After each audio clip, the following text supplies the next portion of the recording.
एक 17 साल की लड़की जब अपने घर से गायब हो जाती है, तो जब उसके माता पिता जो होते हैं काम से वापस आते हैं तो देखते हैं लड़की नहीं आई है, और कुछ देर तक इंतज़ार भी करते हैं लड़की शाम तक वापस आ जाएगी। बहुत इंतज़ार करने पर भी लड़की वापस नहीं आती है, और इधर उधर पास पड़ोस के लोगों से पूछते हैं माता पिता लड़की के दोनों, तो कोई भी खबर नहीं मिलती है लड़की के कहीं जाने की। तो परेशान हो जाते हैं, तो परेशान होके थाने जाते हैं। थाने जाने के बाद एफआईआर दर्ज करवाते हैं। एफआईआर दर्ज करवाने के बाद सबसे पहले जो पुलिस होती है, जो लड़की होती है, उसके घर में छानबीन करते हैं। उसके घर में जब छानबीन करते हैं तो लड़की का जो कमरा होता है उससे एक डायरी बरामद होती है। वो डायरी 27 पेज की होती है। जब वो डायरी पुलिस वाले पढ़ते हैं तो पुलिस वालों के भी रोंगटे खड़े हो जाते हैं, क्योंकि जो लड़की होती है उसने अपनी ज़िंदगी की जो 17 सालों तक का जो एक्सपीरियंस था उस डायरी में शेयर किया था। तो उस डायरी में 17 साल तक का एक्सपीरियंस पढ़ने के बाद पुलिस भी हैरान हो जाती है। नमस्कार दोस्तों, कहानी के नए एपिसोड में आप सभी का बहुत बहुत स्वागत है। आज की जो सच्ची घटना मैं आपको सुनाने जा रहा हूँ, ये सच्ची घटना है मुंबई के अंबोली इलाके की। अंबोली इलाके में एक फैमिली रहती थी, जहाँ पर एक माता और एक पिता और एक 7.5 साल की छोटी लड़की रहती थी। वो अंबोली में वो परिवार जब पहुँचता है तो वहाँ पे एक कमरा ढूंढता है सबसे पहले, और कमरा जब उनको मिल जाता है तो वहीं पर शिफ्ट हो जाते हैं। शिफ्ट होने के बाद वो अपना काम ढूंढते हैं। काम ढूंढने के बाद वहाँ पर उनको काम भी मिल जाता है। काम जब मिल जाता है तो सब कुछ शिफ्ट हो चुका था। शिफ्ट होने के बाद जो लड़की होती है वो कमरे पर ही छोड़ दिया करते थे, और जो कमरा होता है उसके पास पड़ोस में और भी लोग रहा करते थे। पड़ोसियों से अक्सर बहुत अच्छी जान पहचान दोनों माता पिता की हो चुकी थी लड़की के, तो उन पे ट्रस्ट भी हो गया था कि पड़ोसी बहुत अच्छे हैं। तो जब भी लड़की के माता पिता जो होते हैं काम पर जाया करते थे तो लड़की को उन पड़ोसियों के पास छोड़ जाया करते थे, जिसमें एक 25 साल की पत्नी होती है और एक 26 साल का पति होती है। दोनों हस्बैंड वाइफ होते हैं। जो 26 वर्षीय पड़ोसी होता है वो प्राइवेट नौकरी करता है। जो 25 वर्षीय पड़ोसन होती है उसकी पत्नी, वो घर पे रहा करती थी, और उन्हीं के पास उन पे ट्रस्ट करके घर पे छोड़ जाया करते थे। तो ऐसे ही चलता रहा, सब कुछ ठीक ठाक चलता रहा। अब उनको भी ट्रस्ट हो गया था माता पिता को कि मेरी बच्ची सुरक्षित है और ये लोग बहुत अच्छे हैं, इन लोग के बीच में सुरक्षित रहेगी। तो एक दिन जो पड़ोसी था अपनी जॉब पर नहीं गया। पड़ोसी और उसकी पत्नी दोनों कमरे पे थे, तो ये दोनों शारीरिक संबंध बना रहे थे। तो जो लड़की होती है वो दूसरे कमरे में सोई हुई थी। तो पड़ोसी अपनी पत्नी को छोड़ के उस लड़की के कमरे में जाता है तो देखता है लड़की सो रही है, और लड़की को बहुत तेज़ी से घूरता रहता है। घूरता घूरता वो अपनी पड़ोसी वाइफ को बताता है कि लड़की बहुत सुंदर है। तो पड़ोसन होती मुस्कुरा देती है। तो उसकी जो नियत थी वो डोल चुकी थी लड़की के ऊपर, 26 वर्षीय पड़ोसी की। तो एक दिन पड़ोसन जो होती है वो मोबाइल चला रही थी, और मोबाइल चलाते चलाते सो जाती है। और ये जो लड़की होती है 8 वर्षीय, वो पड़ोसी के दूसरे कमरे में होती, सो रही थी। तो जैसे ही उसकी पत्नी सो जाती है तो कुछ पदार्थ लेके जाता है, लड़की को जगाता है, उसको खिला देता है। खिलाने के बाद लड़की को पता ही नहीं चलता उसके साथ क्या हो रहा है। दरिंदगी करना शुरू कर देता है। दरिंदगी करते करते जब लड़की बेहोश हालत से होश में आती है तो वो सोचती है मेरे साथ कुछ गलत हुआ है। उस दिन भी कुछ नहीं बोलती, वो चुपचाप घर चली जाती। उसको कुछ समझ में ही नहीं आ रहा था मेरे साथ आखिर हुआ क्या है।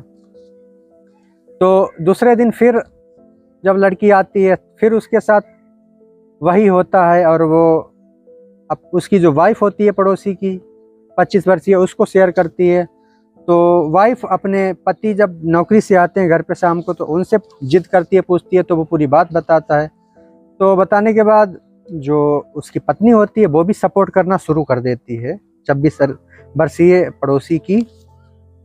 तो लड़की को नशीले पदार्थ और उत्तेजित पदार्थ दे दे के लड़की की जो आदत थी, उसको यौन की आदत पड़ चुकी थी और अब उसकी जो आदत थी बहुत ज़्यादा बन चुकी थी। अब उसको बहुत परेशान करने लगी थी यौन संबंधों की आदत। अब उम्र उसकी 8 साल। तो एक दिन जब लड़की के माता पिता जॉब पर गए थे तो लड़की को पड़ोसी के यहाँ छोड़ देते हैं और छोड़ने के बाद जब आते हैं तो अपनी लड़की को पड़ोसी यहाँ से घर ले जाते हैं। तो लड़की की तबीयत कुछ ख़राब होती है, उसको डॉक्टर के पास ले जाते हैं, डॉक्टर दवा दे देते हैं। तो लड़की को फिर अगले दिन वहीं छोड़ जाते हैं। अब लड़की के साथ हर रोज़ दरिंदगी हुआ करती थी। तो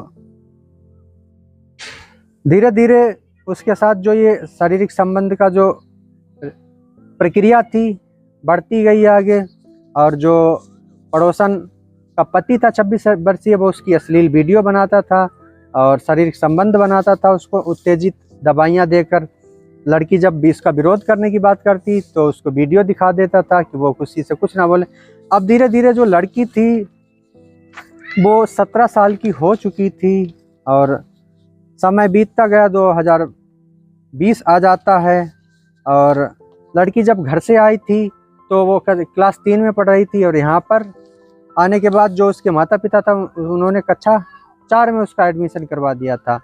अब जो लड़की थी 3 से 4 बजे के बीच में घर आ जाया करती थी स्कूल से। जो उसके माता पिता थे वो 6 बजे तक घर आ जाते थे, तो खाना पीना भी बना लिया करती थी। अब लड़की बहुत ज़्यादा परेशान हो चुकी थी। अब किसी को कुछ भी नहीं बता पा रही थी क्योंकि उसको दबा रखा था उसका जो 26 वर्षीय पड़ोसी होता है।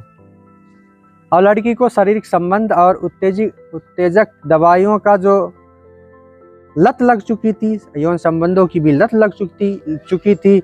और लड़की के साथ वो जो 26 वर्षीय पड़ोसी होता था वो अप्राकृतिक यौन संबंध बनाया करता था। लड़की को बहुत दिक्कत हुआ करती थी। एक दिन आता है 2021 मई का महीना होता है, तो लड़की आत्महत्या करने जा रही थी अपने कमरे में।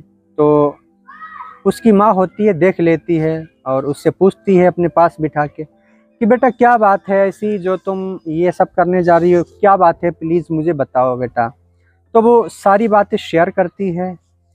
शेयर करने के बाद उसकी माँ अपने पति को बताती है। पति बोलता है FIR दर्ज करा दो, थाने चलते हैं। तो जो 26 वर्षीय पड़ोसी होता है उसके रिश्तेदार उस बिल्डिंग में रहा करते थे, तो पत्नी ने ये जो डिसीजन था वो कैंसिल कर दिया कि ये लोग जीने नहीं देंगे अगर ये करते हैं। तो समय बीतते गया और जो लड़की थी धीरे धीरे उसकी दोस्ती किसी लड़के से हो गई। अब वो धूम्रपान उस लड़के के साथ किया करती थी, घूमने और दिल बहलाने भी उसी के साथ जाया करती थी और सब कुछ उससे शेयर करती थी। एक दिन लड़की गायब हो जाती है अचानक से। उसके माता पिता घर पे आते हैं नौकरी से, तो लड़की नहीं मिलती है। बहुत इंतज़ार करते हैं शाम तक, पर लड़की का कोई अता पता नहीं होता है। और पड़ोसियों से भी पूछते हैं, इधर उधर पूछते हैं, कोई पता नहीं चलता। फिर उसके बाद FIR दर्ज करवाते हैं थाने जाकर। थाने में पहुंचते हैं तो अपनी लड़की की गुमशुदगी की FIR दर्ज कराते हैं। FIR दर्ज कराने के बाद सबसे पहले जो लड़की के घर होता है उसी में छानबीन होती है, उसकी तलाशी होती है कमरे में। तो एक 27 पन्नों की डायरी प्राप्त होती है पुलिस वालों को। वो 27 पन्नों की जो डायरी होती है, लड़की की जो 17 साल की उम्र का एक्सपीरियंस था उसने सब उस डायरी में शेयर कर रखा था। वो डायरी पढ़ने के बाद पुलिस वाले भी हैरान रह जाते हैं क्योंकि उस डायरी में जो पड़ोसी होते हैं उन्होंने जो दरिंदगी लड़की के साथ की थी वो दरिंदगी की पूरी कहानी उस डायरी में लिखी थी और उस डायरी ने सब बयां कर दिया था। अब मुकदमा दर्ज होता है, पड़ोसन और पड़ोसी की गिरफ्तार कर लिया जाता है, पूछताछ होती है और पड़ोसी पड़ोसन अपनी जमानत की याचिका भी दर्ज करते हैं पर खारिज हो जाती है। अब वो फैसला कोर्ट में पहुंचता है। अब जो 27 पन्नों की डायरी होती है, जज साहब पढ़ते हैं और जज साहब रोने लगते हैं, क्योंकि एक 8 साल की लड़की के साथ 8 साल तक 9 साल तक रेप होता रहा और इतनी कठिन परिस्थितियों से इस पड़ोसी ने दरिंदगी की और इतनी इसने सारी मर्यादाओं को शर्मसार कर दिया। ऐसा कोई जानवर भी नहीं करता। इसको सज़ा होनी चाहिए। और बहुत सारे ऐसे केस आते हैं, अगर इसको सज़ा ना मिली तो जो है ऐसे लोगों की हिम्मत बढ़ती चली जाएगी। तो जो धाराएं होती हैं 501 के तहत सेक्शन BA3 और सेक्शन 7A11 और बहुत सारी धाराएं लगती हैं, और जो बेंच में बैठी रहती है पृथ्वीराज जस्टिस की बेंच, वो इन सब बातों को पेश करती है अदालत में कि लड़की के साथ दबाव का प्रयोग करके, नशीले पदार्थ देख के और लड़की के साथ बलात्कार हुआ है और ऐसे दोषी को कड़ी से कड़ी सज़ा मिलनी चाहिए। तो उन दोनों को सज़ा हो जाती है। दोस्तों, इस बारे में आप सभी की क्या राय है, प्लीज़ कमेंट करके मुझे ज़रूर बताइएगा। और स्टोरी अच्छी लगी हो तो चैनल को सब्सक्राइब और वीडियो को लाइक करिएगा ताकि मेरा हौसला बढ़ता रहे। और स्टोरी को ज़्यादा से ज़्यादा शेयर करिएगा। स्टोरी सुनाने का उद्देश्य किसी को परेशान करना नहीं है, किसी की भावनाओं को आहत पहुंचाना नहीं है, बस उद्देश्य इतना ही है, आप लोग जागरूक रहिएगा और जो हमारे समाज में क्राइम बढ़ रहे हैं उनको ख़त्म किया जा सके। आज की कहानी यहीं पे ख़त्म करते हैं, मिलते हैं एक नई कहानी में। जब तक के लिए जय हिंद, वंदे मातरम।